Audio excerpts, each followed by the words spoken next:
Hello friends, स्वागत आहे तुमचे MPSC आस्पारंट या यूट्यूब चॅनलवर. मित्रांनो, MPSC ग्रुप बी प्रिलिम क्वेश्चन पेपर 2024ची बघणार आहोत, जी 2 फेब्रुवारीला पेपर झालेला आहे.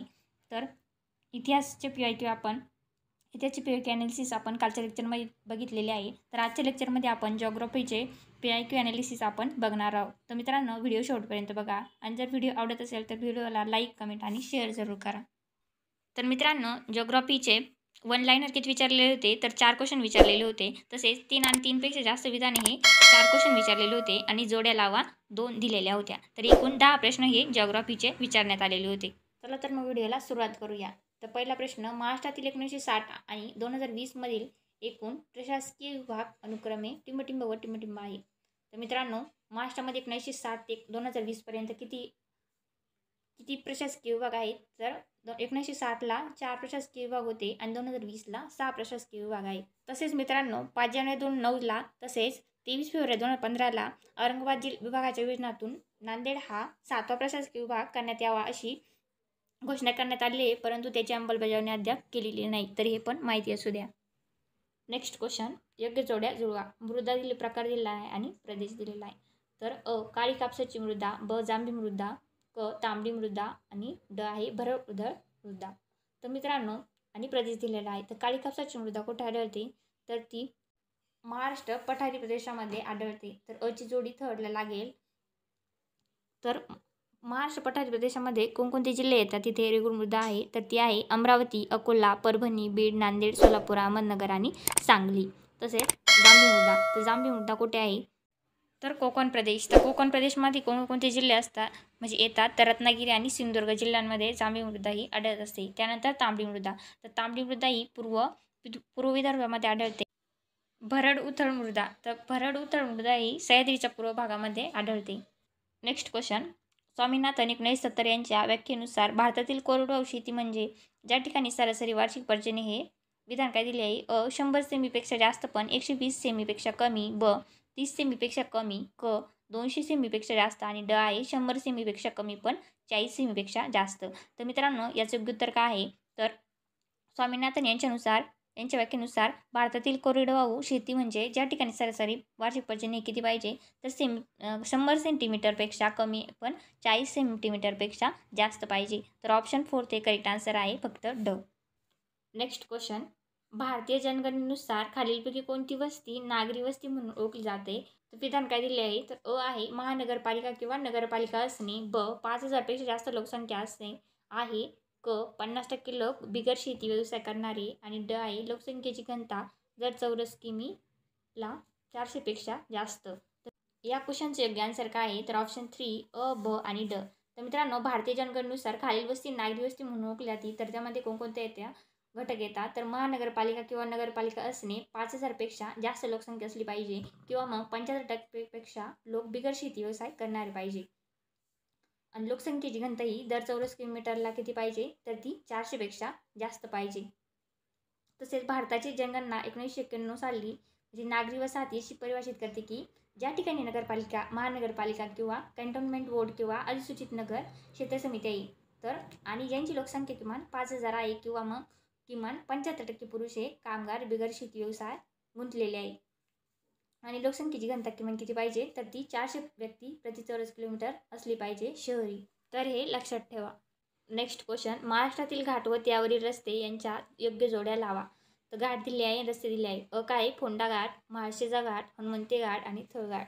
तर मित्रांनो, फोंडा घाट हा कोणत्या 2 शहरांमध्ये लगत आहे रस्ते, तर फोंडा घाट हा कोल्हापूर पणजी, महाळशेजा घाट हा ठाणे अहमदनगर, हनुमंते घाट हा कोल्हापूर कुडाळ आणि थळघाट हा मुंबई नाशिक. तर मित्रांनो, यानुसार याचे योग्य आन्सर काय आहे, तर ऑप्शन 4. तसेच मित्रांनो, काही महत्त्वाचे घाट पण तुम्हाला माहिती पाहिजे, तर थळघाटला कसार घाट पण म्हणतात, तो नाशिक ते मुंबई आहे आणि कुंभार्ली घाट कराड चिपळूण, फोंडा घाट हा कोल्हापूर पणजी, दिवा घाट हा पुणे बारामती, ताम्हिणी घाट हा रायगड पुणे, आंबोली घाट कोल्हापूर सावंतवाडी. तर मित्रांनो, हे विचारून झालेले आहे आधीच्या क्वेश्चन पेपरमध्ये. तसेच बोरघाट पुणे मुंबई, वरंधा घाट भोर महाड आणि नाणेघाट ठाणे पुणे. तर हे महत्त्वाचे काही घाट आहे, तर ते पण तुम्हाला माहिती असले पाहिजे. नेक्स्ट क्वेश्चन, शंभू महादेवाचे डोंगर रांग टिंबटिंब नद्यांच्या दरम्यान आहे. तर ऑप्शन आहे तापी गोदावरी, गोदावरी भीमा. थर्ड आहे भीमा कृष्णा आणि कोयना कृष्णा. तर मित्रांनो याचे योग्य आन्सर काय आहे, तर शंभू महादेवाची डोंगर रांग ही भीमा कृष्णा या दोन नद्यांच्या दरम्यान आहे. तर भीमा कृष्णा या नद्यांना शंभू महादेव डोंगर रांगांनी वेगळे केलेले आहे. तसेच शंभू महादेव डोंगर रांग यांचा विस्तार कुठे आहे, तर सातारा व सांगली या जिल्ह्यांमध्ये आढळतो. तसेच मित्रांनो तापी गोदावरी या नदीमध्ये कोणत्या डोंगररांग आहेत, तर ते सातमाळा अजिंठा डोंगररांग आहे. तर तापी नदी ही उत्तरेकडे आहे आणि दक्षिणेकडे गोदावरी नदी आहे. सातमाळा या रांगा नाशिक जिल्ह्यामध्ये आढळतात. तसेच अजिंठा रांगा या औरंगाबाद जिल्ह्यामध्ये आढळतात.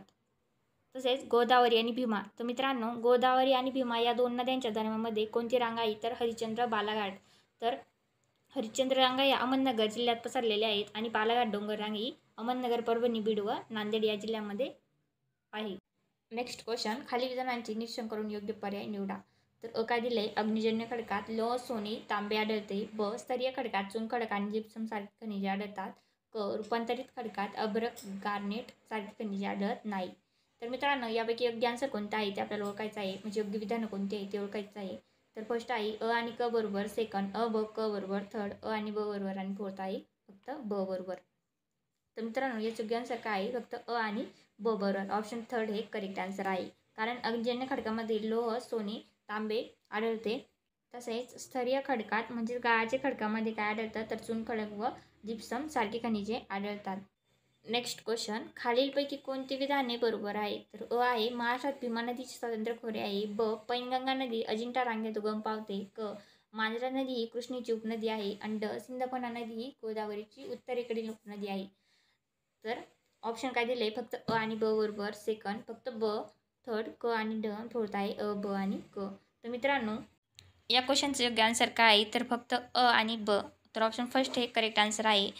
तर महाराष्ट्रात भीमा नदीचे स्वतंत्र खोरे आहे, तर हे विधान बरोबर आहे. तसेच पैनगंगा नदी अजिंठा रांगेत उगम पावते, हे पण बरोबर आहे. मांजरा नदी ही कृष्णेची उपनदी आहे. तर मित्रांनो मांजरा नदी ही कृष्णेची उपनदी नसून ती गोदावरी नदीची उपनदी आहे. आणि सिंदफणा नदी, तर सिंदफणा नदी ही गोदावरीची उत्तरेकडील उपनदी नाही आहे, तर ती उजव्या बाजूची म्हणजे दक्षिणेकडील गोदावरीची उपनदी आहे. नेक्स्ट क्वेश्चन, कोणत्या दोन नद्या दरम्यानच्या प्रदेशाला पंजाब हिमालय म्हणतात. तर ऑप्शन आहे सिंधू सतलज, सतलज गंगा, चिनाब यमुना आणि काली तिस्ता. तर मित्रांनो सिंधू सतलज या दोन दरम्यानच्या प्रदेशाला काय म्हटले जाते, तर पंजाब हिमालय म्हटले जाते. तसेच सिंधू सतलज या दोन नद्यांच्या दरम्यानच्या भागाला काय म्हटले जाते, पंजाब हिमालय म्हटले जाते. तसेच काली आणि तिस्ता यांच्या दरम्यानच्या भागाला नेपाळ हिमालय म्हणून ओळखले जाते. आणि तिस्ता तिहांग यांच्या मधोमधल्या भागाला आसाम हिमालय म्हणून ओळखले जाते. तसेच सतलज आणि काली यांना कुमाऊ हिमालय म्हणून ओळखले जाते. तर हे लक्षात असू द्या. नेक्स्ट क्वेश्चन, पश्चिम आणि वायव्य भारतामध्ये अतिउष्ण, कोरडे व धुळीचे वेगाने वाहणाऱ्या वाऱ्यांना टिमटिम म्हणतात. तर मित्रांनो याचं योग्य आन्सर आहे लू वारे. तर लू मुख्यतः वायव्य भारतातील उपखंडातील मोठ्या वाळवंटी प्रदेशामध्ये उगम पावतात आणि ग्रेट इंडियन डेझर्ट, चोलिस्तान वाळवंट आणि दक्षिण बलुचिस्तानमधील वाळवंटी प्रदेशामध्ये असतात ते लू वारे.